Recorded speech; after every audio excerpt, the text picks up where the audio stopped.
Muchas gracias por ver la pastorela, muy bonita, también la canción estuvo muy bonita, los niños hicieron un bonito esfuerzo y bueno, ahora continuaremos con nuestra amiga Miriam, que nos va a decir su testimonio y bueno, adelante Miriam. Ya está prendido. Sí, siéntate.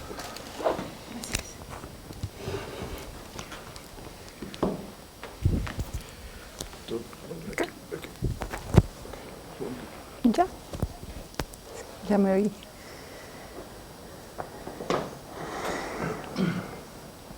Ya. Hola, mi nombre es Miriam y vengo a compartirles cómo Cristo salvó y corrigió el rumbo de mi vida. Yo nací en el seno de una familia compuesta por 2 hermanas mayores, de un primer matrimonio de mi papá, y una hermana mayor, esta última y yo, hijas de mi mamá y mi papá, el segundo matrimonio de él. Durante mi infancia me inculcaron una espiritualidad, realizar obras de caridad, e incluso mis hermanas y yo fuimos a un colegio no laico, toda nuestra educación básica y media superior. Puedo decirles que mi infancia fue bastante feliz y sin embargo, en un momento clave, más o menos a los 11 años, mis papás se separaron. Y eso cambió el rumbo de mi vida y de nuestra familia. Para ese entonces, una de mis hermanas, la mayor, se casó. La que le sigue entró a la universidad y poco la veíamos. Así que solo estábamos mi hermana Valeria y yo, con mi mamá, que por cuestiones del divorcio tenía que trabajar el doble. Así que tampoco la veíamos mucho. Esto fue decisivo porque fueron años de formación importantes y años que los recuerdo con profunda tristeza, porque me sentía yo deprimida, enojada e insegura siempre. Como sucede en la mayoría de los casos, vivíamos con mi mamá y veíamos a mi papá los fines de semana. Así pasaron más o menos 6 años y a la edad de 17 entré a la universidad. Para ese entonces yo vivía con mi mamá, pues una de mis hermanas se había casado y la otra se había ido de la casa. Aproximadamente cuando yo tenía 19 o 20 años, mi mamá decidió irse a Morelia a vivir con su pareja sentimental. Y yo me quedé a cargo de una tía y una prima. Y recuerdo que en aquellos momentos yo me enojé, porque yo quería vivir con mi mamá y ella había decidido hacer su vida en otro lugar. Y aunque yo estaba acompañada, me sentía sola. Todo esto me llevaba a estar enojada, triste y portarme mal con mis papás. Siempre les hacía ver sus errores y siempre me quería desquitar con ellos. Pero también esto me llevó a ser una persona solitaria. En la apariencia yo estaba rodeada de gente, de amigos, pero en mi interior me sentía sola y percibía que realmente nadie me cuidaba. También como a los 20 años empecé a conocer chicos y me empecé a relacionar con ellos. Era una chava relajienta, buena onda, bailadora, pero tomaba mucho. Y tenía la necesidad de caerles bien a todos y de formar parte de un grupo, de una comunidad, una bolita, y necesitaba ese sentido de pertenencia. Descubrí para entonces que le resultaba atractiva a muchos hombres y eso me gustó. Y de alguna manera, lejos de convertirse en algo deseable, para mí se convirtió en una maldición, pues nunca sabía cómo comportarme correctamente con ellos. Fue una época en la que experimenté muchas cosas y me puse en situaciones de riesgo a causa del alcohol, el sexo y las drogas. Sentía que poco a poco cruzaba más y más límites. De pronto probaba algo y decía, no pasa nada. Y entonces me atrevía a hacer algo cada vez más alocado. Sin embargo, aunque todo pareciera muy divertido, yo por dentro me sentía fatal. Llegué a pensar que lo único que hacía era autodestruirme, porque en ese camino también conocí gente mala que abusó de mí.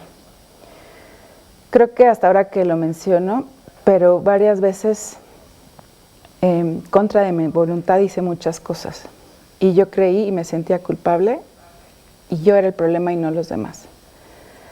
Sin embargo, me gusta pensar que paralelamente Dios siempre me estuvo observando, pues en mi camino, en la universidad, cuando yo tenía 21 años, conocí a un chico con el que tuve una relación sentimental de varios años y por quien conocí a su mamá, Soco, integrante de este grupo por muchos años, quien me compartió la palabra de Dios y me dio seguimiento.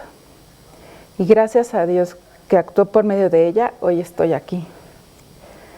Yo veía en Soco algo que la hacía especial. Tenía una paz interior, una paz en sus ojos que me hacían querer conocerla y estar con ella. Y sobre todo sentía que ella no juzgaba. La relación con su hijo terminó, sin embargo la relación que tengo con Dios siguió y ha seguido por todos estos años. Soco me compartía discos con las predicaciones de Carlos, nuestro pastor, y yo las escuchaba. Iba a los estudios, leía mi Biblia, escuchar la palabra de Dios me encantaba. Incluso en algún tiempo yo asistía a otros grupos de lectura de la Biblia y oración, pero ninguno me satisfizo, hasta que empecé a venir con Carlos. Así pasaron unos años y en abril de 2006 una amiga me invitó a comer con ella, Lorena, y con otro amigo de ella, Max. Lo hizo porque él era cristiano y ella sabía por mí que yo también estaba buscando a Dios. Así que fuimos a comer los tres al centro en un sushi roll y recuerdo que pedimos muchos platillos y nos tuvieron que traer una mesa extra para los tres para que cupieran. Y en la plática Max me dijo, a ver, Lorena dice que vas a estudios bíblicos, pero ¿ya tomaste una decisión para entregar tu vida a Dios? Y yo no supe qué contestar, así que me quedé callada. En ese momento Max tomó mis manos y me presentó el plan de salvación. Primero me reconocí como pecadora y que ese era un problema para poder entrar al cielo. Lloré y lloré porque me sentía la peor persona del mundo, pero él me dio la mejor de las noticias. Me dijo que Jesús había dado la vida por mí y había pagado ya todos esos pecados y que ese gran acto de amor era un regalo para mí y que lo único que tenía que hacer yo era aceptarlo, apropiarme de ese regalo. Hicimos entonces una oración donde yo le pedí perdón a Dios por todo lo que había hecho, por sentirme que le había fallado y le imploré que me cambiara. Yo ya no podía seguir así, tomando, perdiendo la conciencia, divirtiéndome a morir y quedándome con un vacío cada vez más y más profundo. Después continuamos comiendo con tranquilidad, pero recuerdo haber sentido una paz interior. Una paz como nunca antes. Eso me hacía descansar en Dios. Comencé entonces a asistir con mayor regularidad a los estudios y ya no me los perdía para nada y prefería estar ahí que en las fiestas. El consumo del alcohol bajó, también la asistencia a fiestas y poco a poco mis intereses también fueron cambiando. La relación con mis papás también fue cambiando. Aprendí que solo les debo respeto y amor. Y hoy por hoy agradezco tenerlos en mi vida y que llevemos esa relación tan bonita. Me sentía contenta por haber recuperado la vida tranquila que alguna vez tuve. Era yo con paz, con calma, con gozo. Antes de aceptar a Cristo en mi corazón, no había pasado por mi cabeza el tener una familia, y mucho menos casarme. Pero Dios fue cambiando ese corazón y fue mostrándome un verdadero deseo que tenía yo de ser una mujer de Dios, de tener un esposo que también fuera un hombre de Dios y de formar con él una familia con principios. En 2009 conocí a Armando, que es mi esposo, quien también conoció a Cristo y aceptó que fuera su Señor. En 2011 nos casamos y 2 años después exactamente nació nuestro primer hijo, David. Y hoy por hoy somos una familia compuesta por 3 pequeños. Hemos tratado de darles todo el orden que tanto a él y a mí nos faltó en nuestras vidas. Todo el amor que no tuvimos o que no supimos tomar, toda la estabilidad posible y todos los principios posibles. Pues para nosotros eso es lo más importante, que ellos también conozcan a Dios. Y estamos muy contentos de estar edificando una familia cristiana. A mis hijos les doy estudios bíblicos, participan en pastorelas como la que acaban de ver y se entusiasman siempre con las historias de la Biblia que les leemos. Estamos poniendo a Dios como fundamento para tener solidez. ¿Cuánto hubiera yo deseado haberlo conocido a muy temprana edad? Me hubiera evitado mucho sufrimiento y dolor. Desde ese abril de 2006, nunca más he sentido esa situación de peligro y autodestrucción. Gracias a Dios, pude retomar el rumbo de mi vida. Estoy segura que de no haber sido así, yo hubiera acabado en algún lugar muerta o me hubiera tirado los vicios o quién sabe qué otras cosas. Dios es mi Señor y mi Salvador y agradezco que haya puesto a las personas indicadas para que yo pudiera conocerlo. Así que le doy gloria a Él por lo que ha hecho en mi vida, en la de mi esposo y mi familia. Por último, quisiera cerrar con un versículo que me gusta mucho porque revela y representa lo que muchas veces pienso sobre la grandeza de Dios y mi pequeñez. Y cómo Él sí sabe lo que a mí me conviene, sencillamente porque es Dios y me ama y no hay nada que tengan que entender más que eso. Y el versículo es Jeremías 55, 8 y 9 y dice así: porque mis pensamientos no son vuestros pensamientos, ni vuestros caminos, mis caminos, dice Jehová. Como son más altos los cielos que la tierra, así son mis caminos, más altos que vuestros caminos, y mis pensamientos más que vuestros pensamientos. Muchas gracias.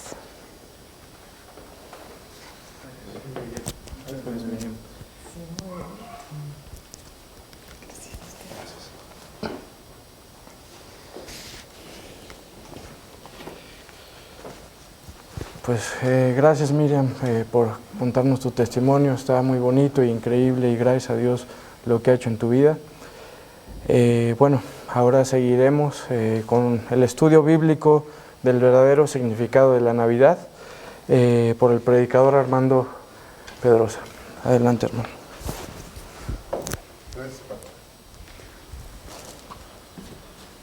¿Dónde lo quieres? Aquí está. ¿Ahí está? Sí, está perfecto. ¿Ya está prendido? Bueno, muy buenas noches. Muchas gracias, Miriam. Tu testimonio, bueno, va a tocar algo de los temas que pues Dios preparó en el mensaje que va a dar a través de mí. Este estudio es así, como lo anunció Pato, el verdadero significado de la Navidad. Y este estudio es muy bonito porque vamos a analizar por ahí un versículo que nos habla de muchas características de Dios. De unas cuantas, porque Dios tiene muchas más. Pero iniciemos este estudio con una pregunta. ¿Por qué a la gente le gusta tanto la Navidad? Todos, de una u otra forma, somos atraídos a la época navideña, ¿no? Y parece que los almacenes todavía más porque empiezan desde septiembre, ¿no? Pero, ¿qué hay aquí? Muchos colores, ¿no? Hay muchos sabores, muchos anaqueles, muchos regalos, muchas manifestaciones que no se ven en otra época del año, ¿no? Esta época nos hace soñar que somos niños otra vez. Nos entusiasma recibir regalos, los intercambios y bueno, todo lo que hay alrededor de esta época, ¿no? También para algunas personas, no creo que para todas, pero para algunas, esta época los hace volverse más amables, ¿no? Consecuentes, pacientes, generosos, ¿no? E incluso algunas sociedades, algunos países, pueblos que no son cristianos y no tienen en su tradición a Cristo presente, pues también celebran Navidad, ¿no? Por ejemplo, Japón, ¿no? Ahí adornan todo con temas navideños, muy tirado a lo norteamericano y a estas influencias de Occidente, pero bueno, viven una Navidad muy a su estilo, ¿no?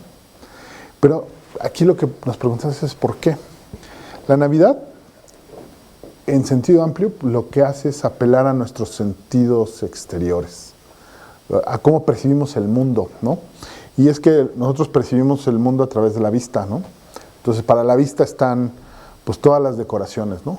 Las luces de colores intermitentes, esas casas así que vemos en los barrios que adornan sus ventanas, los jardines, el pasto, y bueno, y ahora hay hasta competencias, ¿no?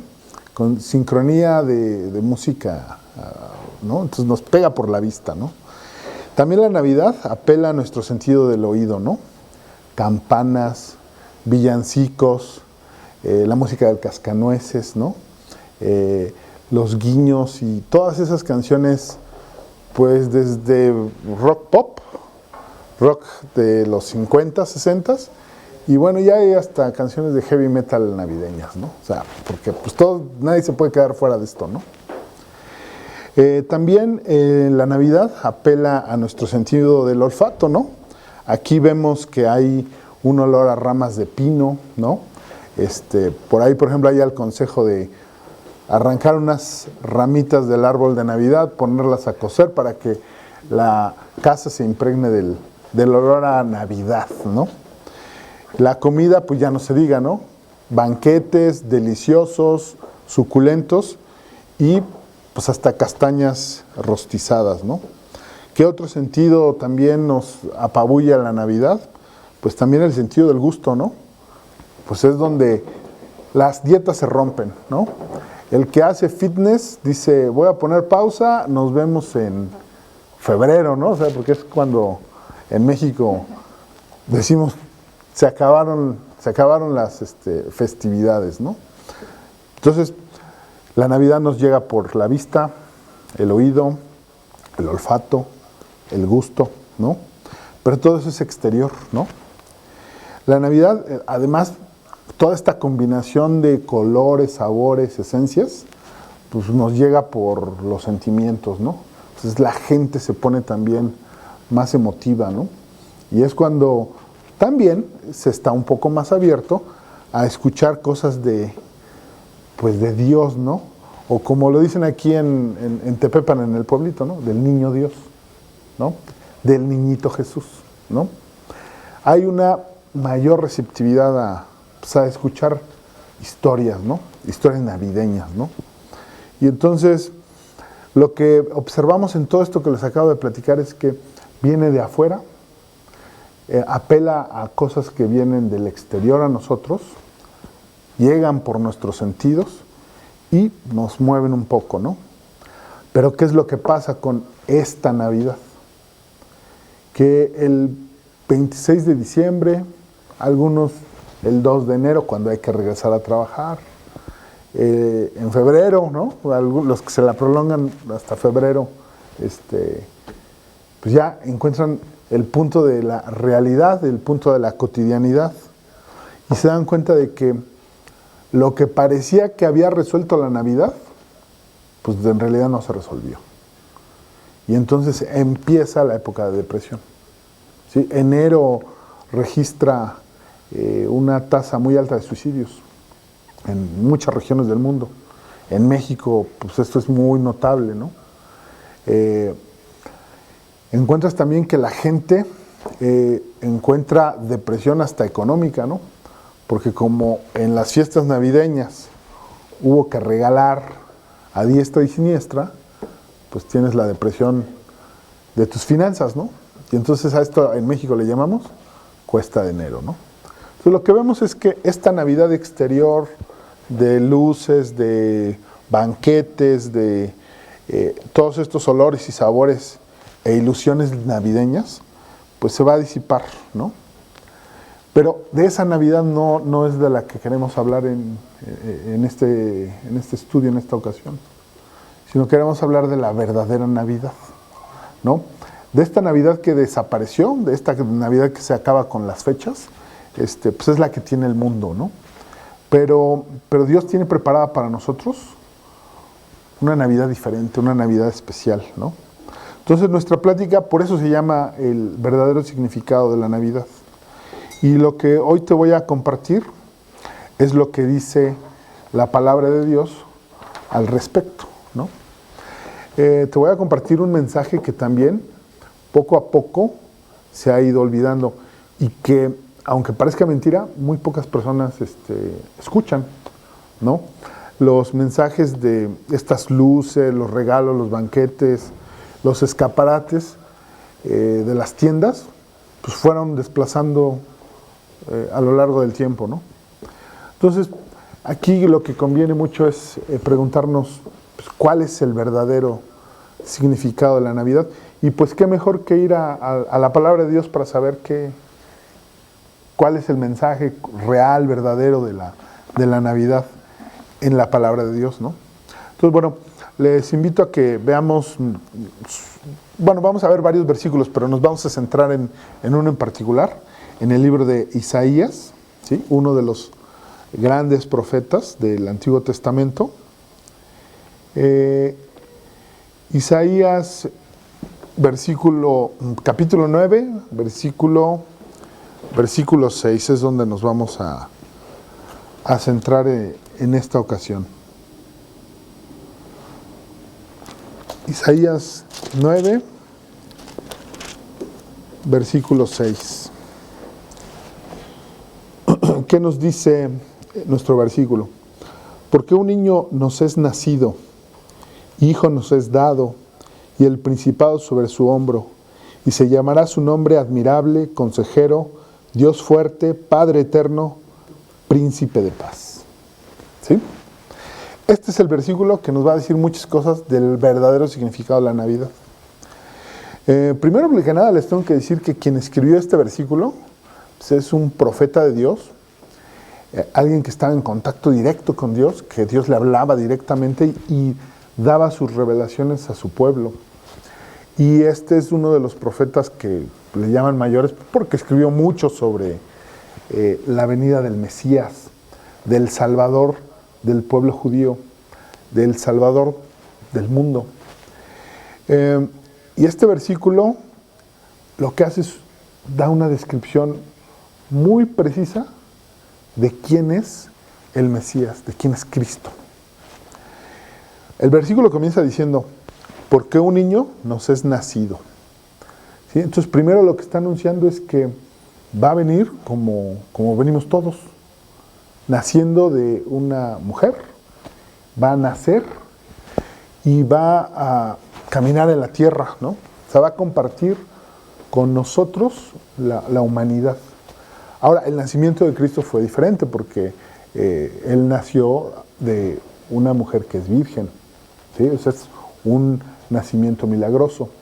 Pero tenemos en común y en, digamos, punto de contacto el que Él decide que su hijo sea humano, pero además lo decide para nosotros, para ti, para cada uno de los que estamos aquí y de los que nos están acompañando de vía remota. ¿Sí? Entonces, el primer dato importante que encontramos en este versículo de Isaías 9:6 es que Jesús nació y ese acto nos muestra el amor de Dios. Jesús entonces se identifica con nosotros plenamente, pero además hace una cosa también extraordinaria que vamos a ver después en otros momentos en la Biblia. Ese nacimiento tiene un único propósito, el que Jesús venza la muerte y con ello, al tener Él su vida perfecta, sin pecado, venciendo la muerte, nos pueda regalar a cada uno de nosotros la salvación, el perdón de estos pecados, ¿no? ¿Qué nos dice la palabra de Dios en otros versículos? Vayamos a Hebreos 2, versículos 14 y 15.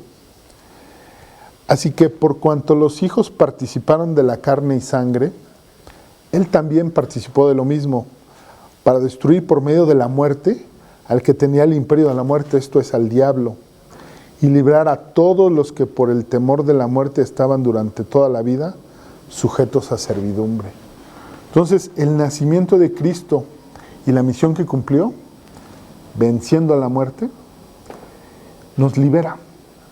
O sea, libera a cada uno de nosotros del problema del pecado, ¿sí? Ahora, ¿por qué era necesario que naciera Jesús? ¿Por qué era necesario que naciera Cristo?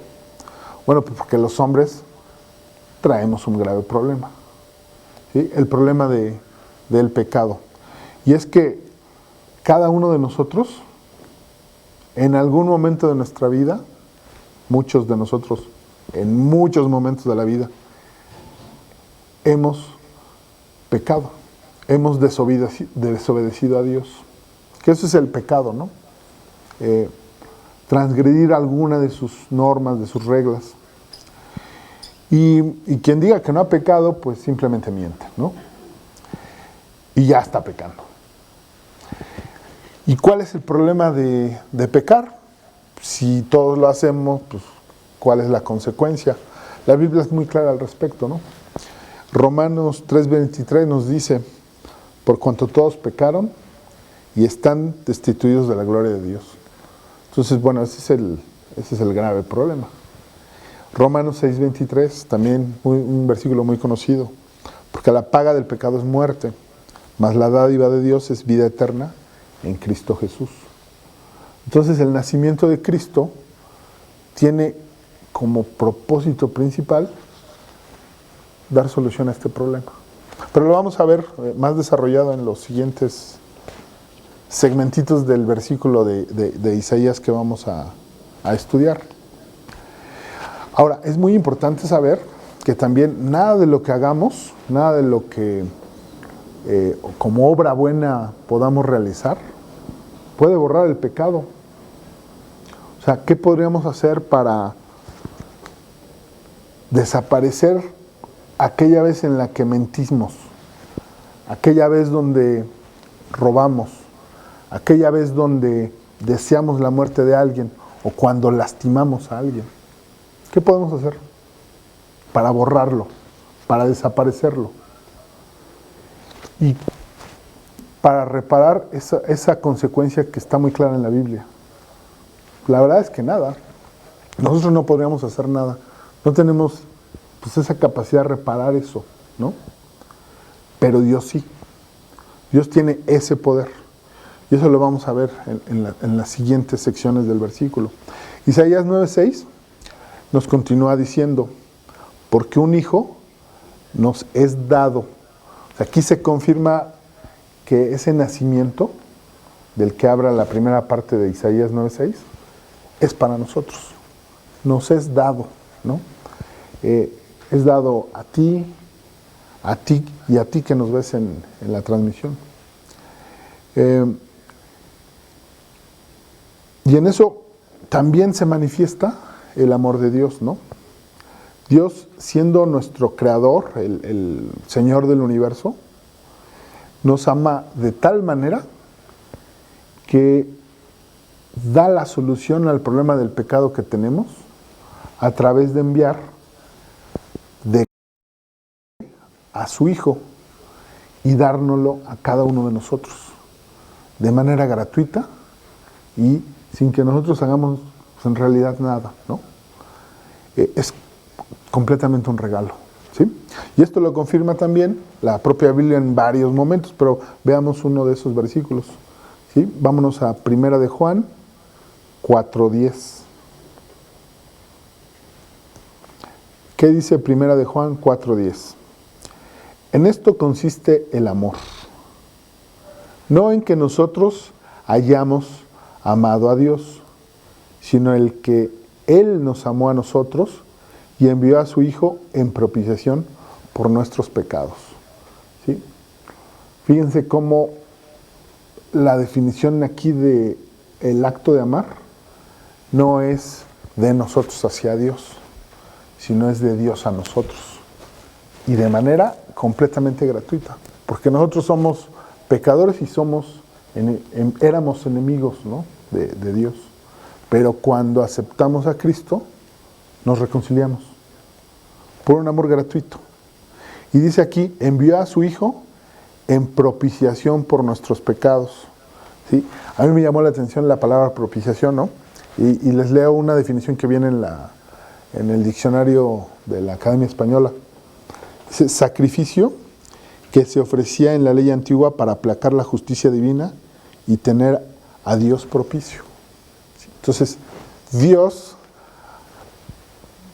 diseña el sacrificio que se va a realizar para que nosotros nos podamos reconciliar con Dios. Eso nos está diciendo 1 de Juan 4:10. Entonces, esa es otra manifestación del amor de Dios hacia cada uno de nosotros. Y como puedes ver, Dios provee la solución a ese problema que ya te platicaba yo antes, ¿no? De salirnos de la gracia de Dios, ¿no? Isaías 9:6 va a continuar diciendo en el versículo, y el principado sobre su hombro, ¿no? ¿Sí? Nos sigue hablando de Cristo, ¿no? Ya nos dijo que van a ser, que nos es dado a nosotros, pero nos dice una característica muy importante de él, el principado sobre su hombro. Jesús, nada menos, pues es el principal motivo de la creación. Entonces el príncipe, el gobernante, el gobernador, y como luego me dice mi esposa que uso esa palabra, el mandamás, ¿no? Se le hace muy chistosa la palabra, pero eso describe lo que es el príncipe, ¿sí? El príncipe del mundo, de la creación, ¿no? Jesús, vemos la imagen de Dios cuando es invisible. ¿Sí? En Cristo lo vemos hecho hombre, ¿no? Y vemos las representaciones que hay de Él, ¿no? Uno es más morenito, otro más güerito, otro con un ojo verde, lo que fuera. Pero lo que sabemos, porque es un hecho histórico, es que Dios caminó sobre la tierra. O sea, el tiempo lo dividimos en antes y después de Cristo. O sea, sabemos que el creador de todo se convirtió en hombre y caminó por aquí, ¿no? Él es la razón de que todas las cosas sean creadas y en Él se ve la plenitud de Dios. ¿Qué nos dice también la Biblia al respecto? Colosenses 2, versículos 9 y 10. Y aquí otra vez se está hablando de Cristo. Porque en Él habita corporalmente toda la plenitud de la deidad. Y vosotros estáis completos en Él, que es la cabeza de todo principado y potestad. ¿Sí? Está hablando de que Cristo es el principio, el más poderoso, el que tiene mayor jerarquía, el que tiene mayor poder, el que tiene mayor autoridad. ¿Sí? Él es el principal, Él es el primero, ¿no? Y de eso nos está hablando nuestro versículo que estamos analizando, ¿no? Isaías 9:6. Nuestro versículo también nos va a decir otras características y unos nombres precisos que utiliza Isaías para hablar de Cristo, ¿sí? Me voy a regresar para recordar cómo estamos hablándolo. Dice, porque un niño nos es nacido, hijo nos es dado, y el principado sobre su hombro, y se llamará su nombre admirable, consejero, Dios fuerte, Padre eterno, príncipe de paz. Aquí está utilizando cinco nombres. En la Biblia hay muchos más nombres, pero estos 5 son bien importantes porque nos dan también muestras de quién es Cristo, ¿no? Nos da mucho de su carácter y de su, vamos a decir, de su personalidad, ¿no? Y automáticamente lo conocemos más conforme nos adentramos a ver qué significa esto, ¿no? Entonces dice, primero que nada dice, y se llamará su nombre admirable. Fíjense, esto confirma lo que dice Jueces 13:18. En Jueces 13:18, ¿qué encontramos? Dice, y el ángel de Jehová respondió, ¿por qué preguntas por mi nombre, que es admirable? Es decir, el ángel de Jehová es el propio Jesús, hablando y diciéndote a ti, ¿por qué preguntas por mi nombre? Mi nombre es admirable. ¿Qué es lo que hace admirable a Cristo? Pues la obra que vino a hacer, ¿no? En principio, se hizo hombre, ¿no? Y es que vean el amor de Dios. Cuando tú le quieres explicar a tu hijo chiquito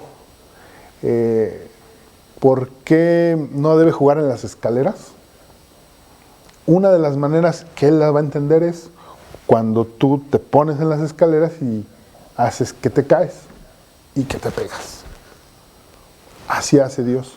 Se convierte en hombre para enseñarnos cosas importantes, para que te sean familiares y para que las comprendas en el idioma que estás hablando. Recordemos que Jesús, cuando predicaba, hablaba en el idioma que entendían las personas más humildes, las personas más simples. Predicaba en parábolas, ¿no? Entonces, así hacía eso, ¿no? Esa es la primera obra. La siguiente obra importante de Jesús es que en toda su vida no cometió un solo pecado. Cumplió con toda la ley de Moisés y los profetas. No solo no quitó lo que existía, sino lo cumplió y lo llevó un paso más allá. Después, ¿qué hizo? Ofreció su vida, ¿sí? A él no se la quitaron, él la dio. Y él la dio para ese propósito que antes platicamos, ¿no? Que era que nosotros fuéramos salvos por su obra. Por tanto, hoy mismo Jesús, después de haber muerto en la cruz y resucitado al tercer día, se encuentra vivo y trabajando, acompañándonos, enseñándonos, aconsejándonos. Está con nosotros en todo. Y esa obra repara las cosas que se habían roto con el pecado del hombre. Repara las cosas a nivel universal, pero también repara las cosas al nivel individual. Repara las cosas en la vida de las personas. En el testimonio que nos compartió Miriam, pues vemos un ejemplo muy claro de cómo reparó su vida. Y esa vida que tenía muchos problemas y mucho vacío, pues ahora es diferente, ¿no? También así me pasó a mí. Me cambió de tener una vida de desorden y una intranquilidad por tener ruido todo el tiempo, por cosas, la verdad, desviadas, tontas. Me otorgó paz. Entonces, esa obra por sí misma es admirable. Y cuando tú te das cuenta de que esa obra repara tu vida, repara tu paz, te devuelve tu tranquilidad, pues dices, Cristo es admirable, ¿no? Algo así le pasó al patriarca Abraham, ¿sí? ¿Qué nos dice Juan 8:56? De la reacción de Abraham cuando se da cuenta de quién es Cristo, ¿no? Abraham, vuestro padre, se gozó de que había de ver mi día, y lo vio y se gozó. Juan, uno de sus discípulos, pues cuando se da cuenta de quién es Cristo, se desmaya, ¿no? Apocalipsis 1, 17 y 18, ¿qué dice? Cuando le vi, caí como muerto a sus pies, y él puso su diestra sobre mí, diciéndome, no temas, yo soy el primero y el último, y el que vivo, y estuve muerto, mas he aquí que vivo por los siglos de los siglos, amén. y tengo las llaves de la muerte y del Hades. Imagínense darse cuenta, o sea, percibir toda esa grandeza, y pues yo creo que hasta la palabra admirable se queda corta, pero es una palabra precisa para decir quién es Cristo. El versículo de Isaías 9:6 nos da otros nombres, ¿sí? El siguiente nombre es consejero. Jesús es el consejero de Dios. Jesús estuvo en el principio, ya lo dice Apocalipsis, lo acabamos de leer. Es el primero y el último. Desde antes de la creación del universo está Cristo diseñando el plan con Dios. Bueno, diseñando Él el plan porque Él es Dios. Y ese plan, ese diseño del plan de salvación del problema del hombre, lo va reflejando en toda su Biblia, en toda la palabra de Dios. ¿Sí?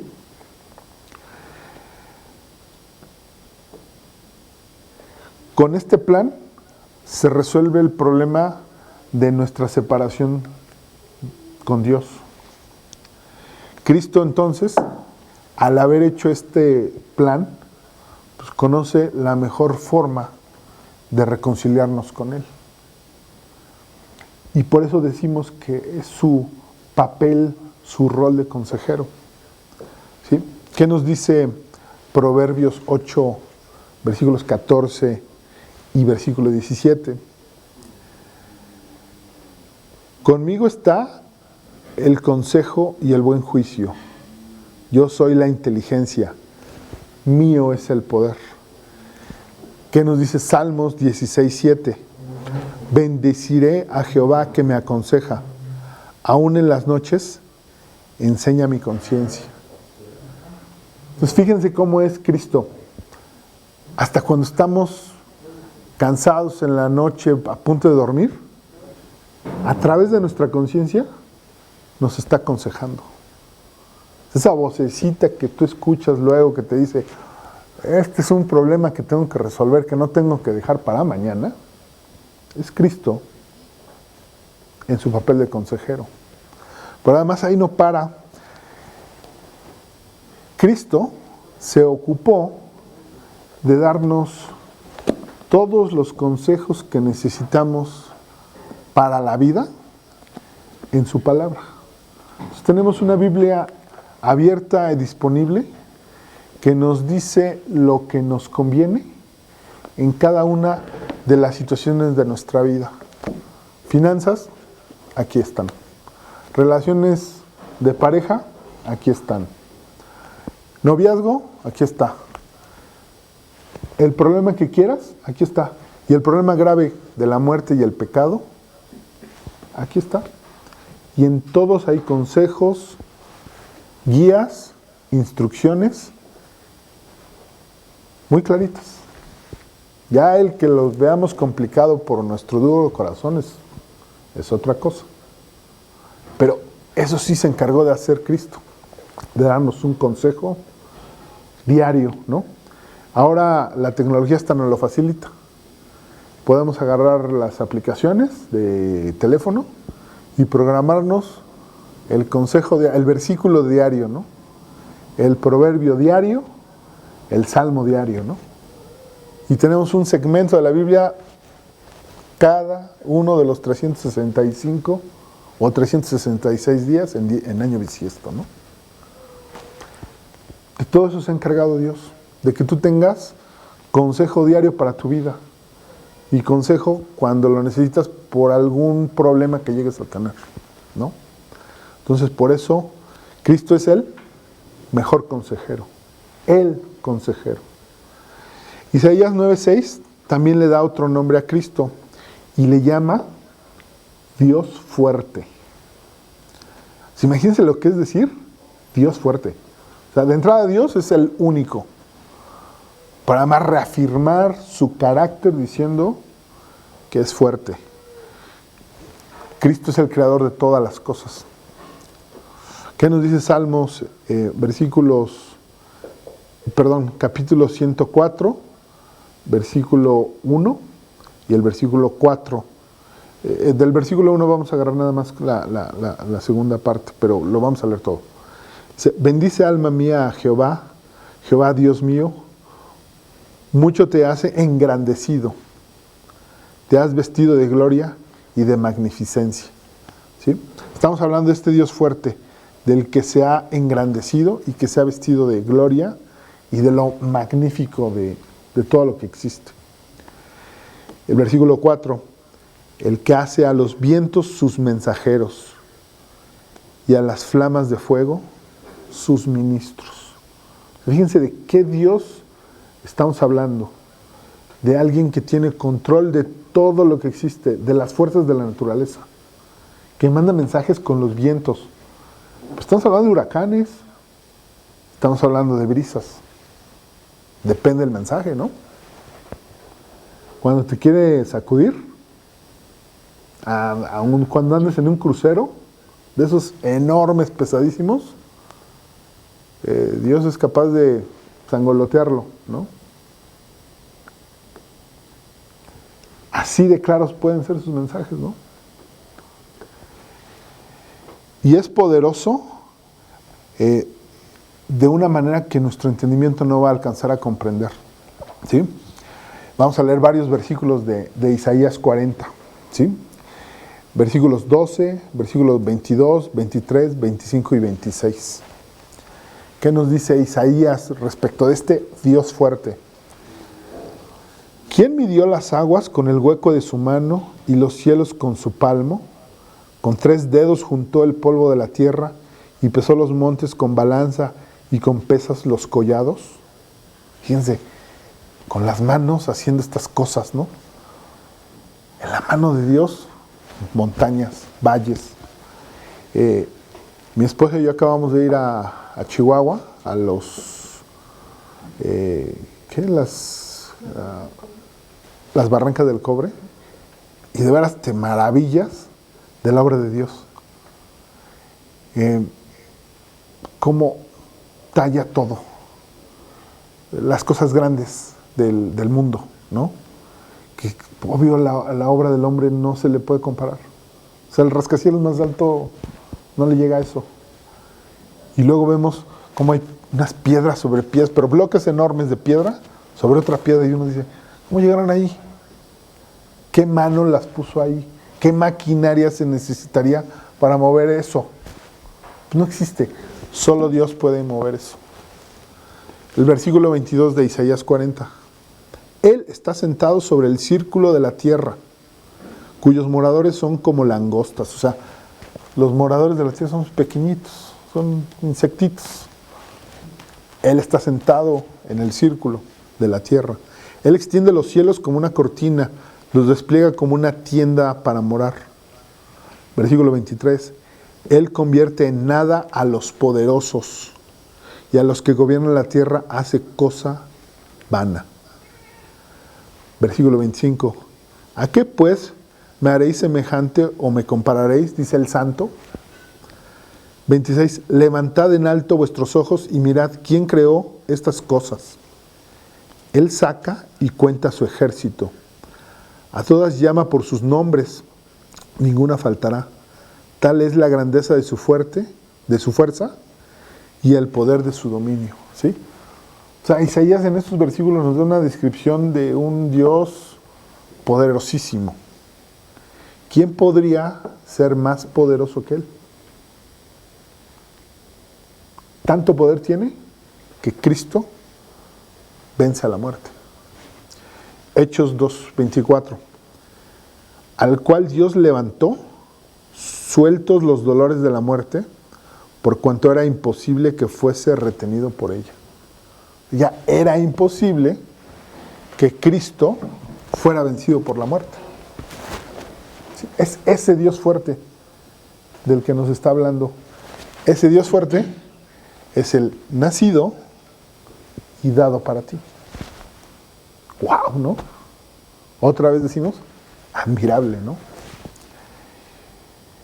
Otro de los nombres de los que nos habla el versículo que estamos analizando, Isaías 9:6, es el de Padre Eterno.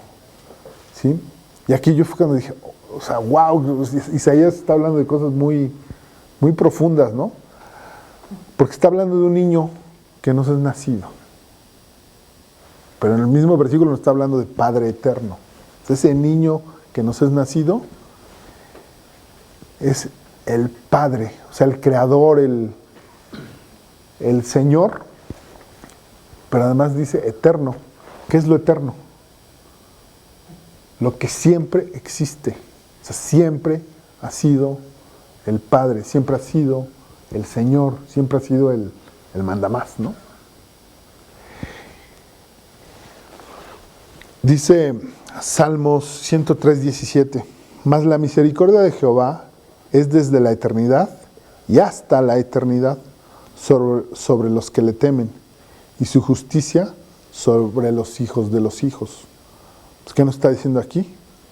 Que su misericordia es eterna y que su justicia también lo es, y que va a abarcar a todas las generaciones, a los hijos de los hijos. Su amor y misericordia también son eternos. Jeremías 31:3, ¿qué nos dice? Jehová se manifestó a mí ya hace mucho tiempo, diciendo, con amor eterno te he amado. Por tanto, te prolongué mi misericordia. ¡Wow! Otra vez, ¿no? O sea, amor eterno. Pero en esta dimensión, no en las canciones populares, ¿no? Sí, amor eterno. Desde antes de la creación del universo. Ya te está amando.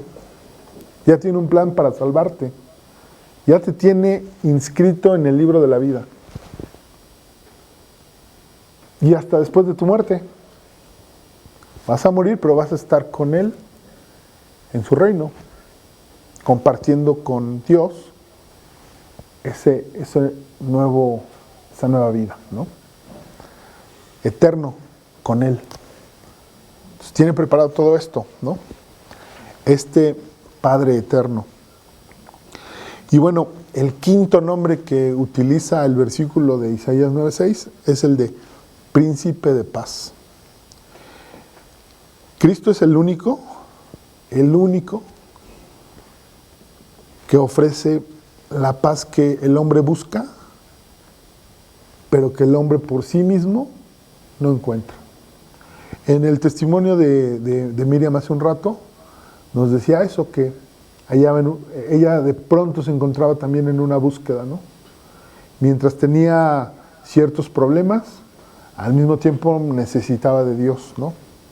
Y buscaba por ahí en algunas predicaciones, en algún grupo de oración, en alguna otra iglesia, algo, ¿no? Ella no sabía bien qué, pero algo, ¿no? No lo decía hace un rato.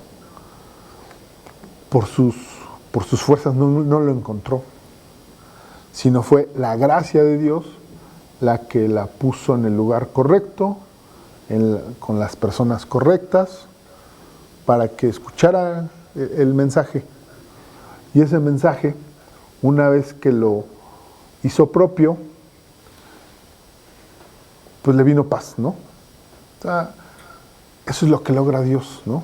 Este príncipe de paz nos la da de manera inexplicable para nosotros, pero para Él ya lo vimos, alguien tan poderoso puede darnos la paz con solo decretarlo, ¿no? Cristo entonces es príncipe de paz porque Él mismo es paz, ¿no? El propio Jesús lo declaró a sus discípulos, ¿no? Juan 14:27. Jesús hablando con sus discípulos les dijo, la paz os dejo, mi paz os doy. Yo no la doy como el mundo la da. No se turbe vuestro corazón, ni tenga miedo. ¿Qué nos dice Isaías 26:3? Tú guardarás en completa paz a aquel cuyo pensamiento en ti persevera, porque en ti ha confiado. ¿Sí? Cristo es este príncipe de paz, ¿no? Que nos da la paz, como bien dice el propio Jesús, de una manera diferente a la como la da el mundo, ¿no? Porque la paz del mundo, pues es esa paz de la que hablamos al principio de esta Navidad, de escaparate que dura, si bien nos va, del día que nos dan las vacaciones hasta el 26, ¿no? Que se acaba la Navidad y viene la resaca, ¿no? Cristo nos da la paz de manera permanente porque pues, cambia nuestra vida, cambia nuestra forma de pensar, cambia nuestro ánimo, nos quita estas necesidades de acallar y de aplacar nuestro vacío, porque en vez de tener ese vacío, tenemos a Cristo llenándolo, ¿no? Y entonces por eso Él da una paz distinta a como la da el mundo, ¿no? Porque la va a dar de manera permanente, porque en la medida en que tú llenas el vacío que tienes con Cristo, pues va pasando que va germinando una semilla que va a empezar a dar fruto. Y entonces en el testimonio de Miriam también veíamos eso. Ella de pronto decía, pues yo no tenía la idea de tener una familia.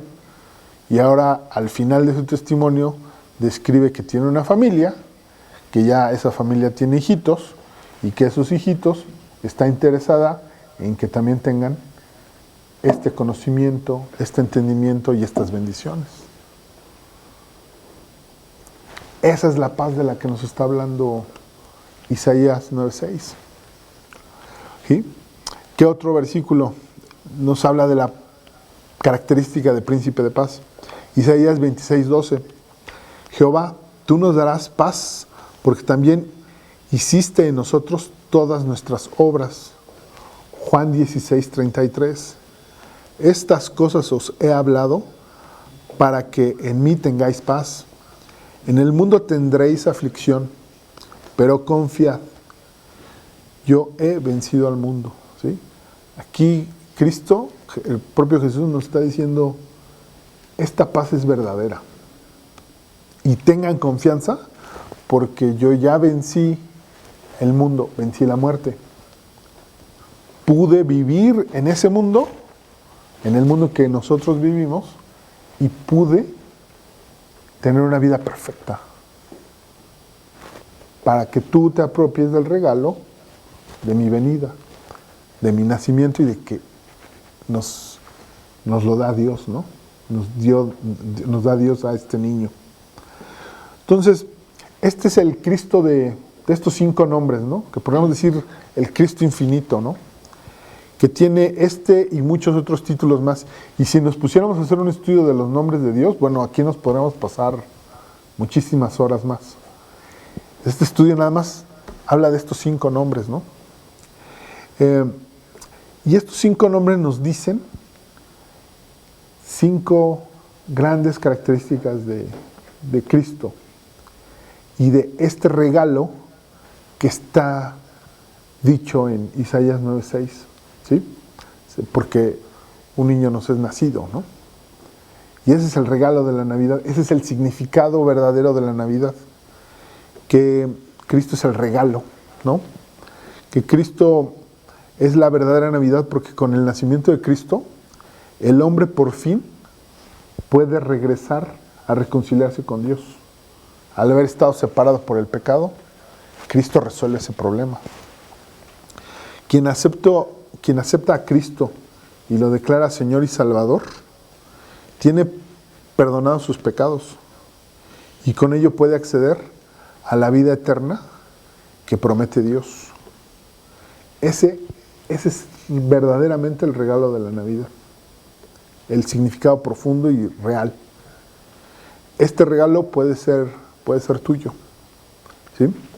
Si no has hecho una decisión para Cristo.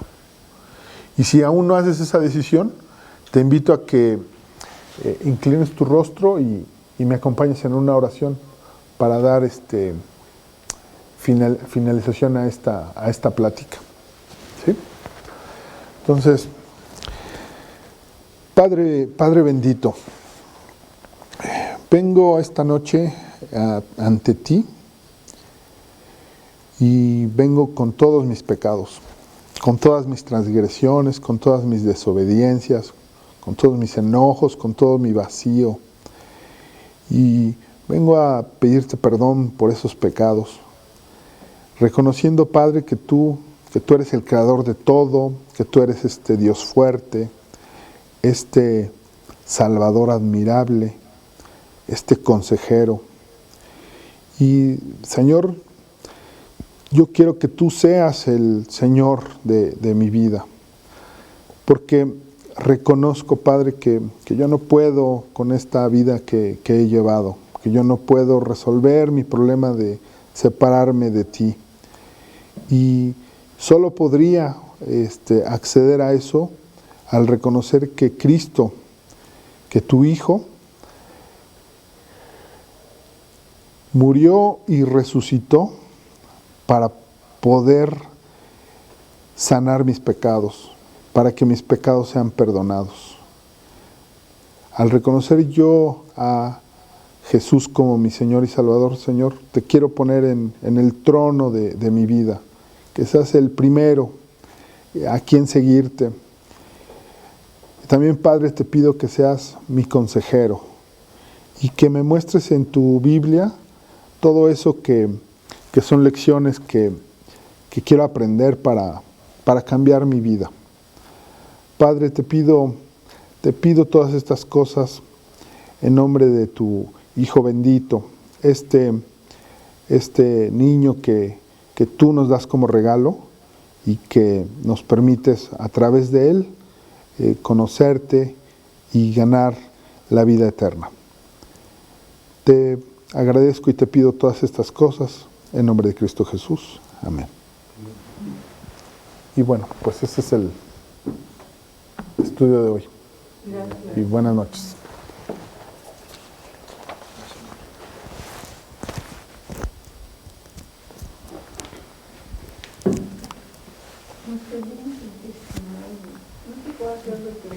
Sí, claro. Buenas noches a todos, muchas gracias por la transmisión que se conectaron. Les deseamos feliz Navidad de parte del grupo Mateo 5:14 y además que podamos recordar el verdadero significado de la Navidad, que es Cristo Jesús, y bueno, mucha felicidad, la verdad, por este regalo. Por cierto, también si se están conectando por primera vez o si están viendo este video y aceptaron a Cristo en su corazón, pueden empezar leyendo el Evangelio de Juan, un capítulo diario, y además acercarse a una de las personas de las cuales los invitó a este estudio o que les compartió la liga de la transmisión. Que Dios los bendiga y que tengan una excelente noche.